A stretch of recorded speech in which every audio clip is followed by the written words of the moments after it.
দেখেছি যে ফজিলাতুন্নেসা হলের ফ্লোরের মধ্যে ব্যালটগুলো পড়েছিল। শুধু ফজিলাতুন্নেসা হলে না, অনেকগুলো হল থেকে এরকম আমাদের পোলিং এজেন্টরা রিপোর্ট করেছে যে হলের ফ্লোরের মধ্যে ব্যালটগুলো পড়ে আছে।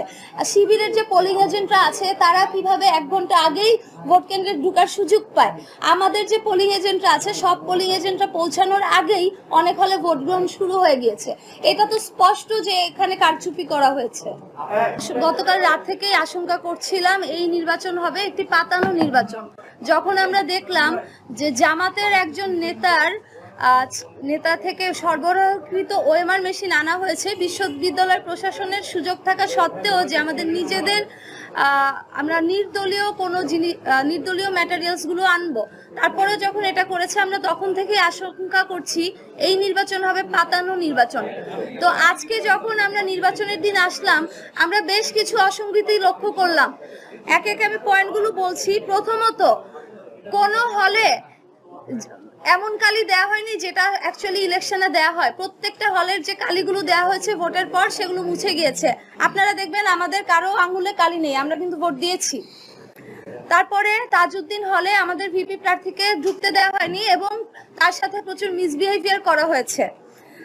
তাজউদ্দিন হলে আরো একটা অসঙ্গতি হচ্ছে সেখানে ভোটার লিস্টে কারো ছবি নেই। ছবি না থাকার কারণে আর সেখানে নির্বাচন 2 ঘন্টা বন্ধ ছিল। 21 নং হলে ছেলেদের মব সৃষ্টি করা হয় এবং মেয়েদের জাহানারা ইমাম হলে একজন স্বতন্ত্র প্রার্থীর গায়ে হাত তোলার অভিযোগ পাওয়া যায়, সেখানেও একটি মব সৃষ্টি করা হয় এবং এই যে অভিযোগটা এসেছে কিন্তু শিবির প্যানেলের বিরুদ্ধে। তারপর শিবিরের যে ক্যান্ডিডেট আছে মেঘলা, তিনি সাংবাদিক পরিচয় দিয়ে সাংবাদিকদের কার্ড নিয়ে সবগুলো হলের একদম রেস্ট্রিক্টেড জোনেও প্রবেশ করছে, যেখানে অন্য কাউকে স্পেশালি আমাদের যে প্যানেল আছে তাদের কাউকে কিন্তু প্রবেশ করতে দেয়া হচ্ছে না। শিবির নেত্রী মেঘলাকে বাধা দেওয়া হয়নি। এক্ষেত্রে প্রশাসন নিরপেক্ষতা হারিয়েছে। অভিযোগ এসেছে যে মেঘলার কারচুপির কারণে একটি হলে ভোট গ্রহণ বন্ধ হয়েছে। ডেইলি সমকালে এই নিউজ এসেছে। অন্য ক্যান্ডিডেটরাও এই কমপ্লেন করেছে কিন্তু প্রশাসন কোনো ব্যবস্থা নেয়নি। তারপরে আপনারা জানেন যে আমরা যে আশঙ্কার কারণে জামাত নেতার সরবরাহকৃত ওএমআর মেশিন চাইনি, সাধারণ শিক্ষার্থীরা এবং আমরা সবাই মিলে প্রশ্ন তুলেছিলাম এটা বন্ধ করতে হবে এবং প্রশাসন বন্ধ করেছিল, সেই একই জামাত নেতার ব্যালট দিয়ে নির্বাচন কিন্তু গ্রহণ করা হচ্ছে।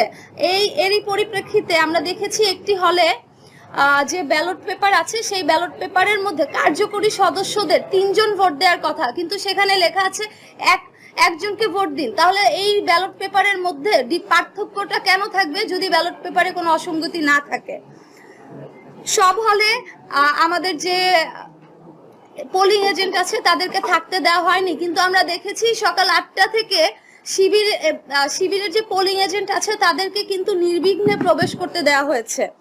শিবিরের ভিপি প্রার্থী প্রশ্ন তুলেছে ইউনিভার্সিটি কেন 10% এক্সট্রা ব্যালট পেপার ছেপেছে। আমাদের প্রশ্ন, জামাত নেতার কোম্পানি থেকে ছাপানো ব্যালট 10-20% এক্সট্রা শিবিরকে দেওয়া হয়েছে কিনা। হলগুলোতে আমাদের প্রার্থী ও এজেন্টদের যে বাধা দেওয়া হয়েছে ওই জাল ব্যালট দিয়ে ভোট কাস্ট করা হয়েছে কিনা। আমরা লক্ষ্য করেছি মেয়েদের হলগুলোতে আইডি কার্ড চেঞ্জ করে করে একই মেয়ে বারবার ভোট দিতে গিয়েছে, কিন্তু প্রশাসন সেক্ষেত্রে নীরব থেকেছে। আমাদের যারা ক্যান্ডিডেট আছি তাদের বিরুদ্ধে শিবিরপন্থী সাংবাদিকরাও কিন্তু খুব মিসবিহেভ করেছে, মব সৃষ্টির চেষ্টা করেছে। সুতরাং এসব ঘটনা প্রমাণ করে আমাদের যে জাকসু নির্বাচন সেটা টোটালি ইলেকশন ইঞ্জিনিয়ারিং করা হয়েছে, কোনোভাবে সুষ্ঠু নির্বাচন হচ্ছে না।